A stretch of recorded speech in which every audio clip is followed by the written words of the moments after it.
some Democrats are quietly joining Republicans, congressmen, in pressing for the president to start negotiating, do something. Is it not time for the White House to begin compromising? Could this meeting next week be the beginning of that process? Well, it's great to be back with you. And, you know, while there may not be that many legislative session days currently scheduled between now and May 31st, frankly, raising the debt ceiling is one of those things, unlike, say, passing a big budget bill. It's one of those pieces of legislation that's quite simple, literally only takes a paragraph. You could pass it in a day if there are the votes there. So there still actually is plenty of time between now and June 1st. And in terms of negotiation, we Democrats have been very clear. When it comes to paying America's bills, there can be no negotiation on that. We have to pay our bills, meaning we have to raise the debt ceiling. We've done it 103 times since 1940. The majority of those happened under Republican presidents, by the way. Now, in terms of future spending, we're happy to negotiate about that. Frankly, we always have to negotiate about that because government funding, regardless of the debt ceiling, will run out by midnight September 30th. So this sort of fairy tale that Kevin McCarthy is weaving that Democrats don't want to negotiate is just that, a fairy tale.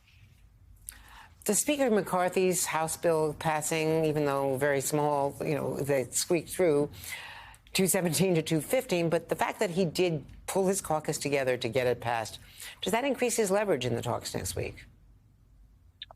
I really question that, frankly. I mean, one of the challenges we've had throughout this process on the debt ceiling is just how many side promises and side deals Kevin McCarthy needed to make just to get, after 15 rounds of votes, his own side to elect him speaker. That has been a real impediment throughout this. There are so many extreme MAGA members of his caucus that have been driving the train on this. It has only made things more challenging. I don't think that has suddenly gone away just because Kevin McCarthy was finally able to win one substantive vote last week for the first time in 4 months of speakership. And we've just received a letter from Elizabeth Warren and others pressing Chairman Powell to pause interest rates rather than do what is expected to be another 25 basis points. You signed on to that. So do you agree that the Fed should back off now, given all the other countervailing pressure, or should you guys butt out of what the Fed has to do, it believes, to stop inflation? Yeah, I actually co-led that letter with Senator Warren and was happy to do so.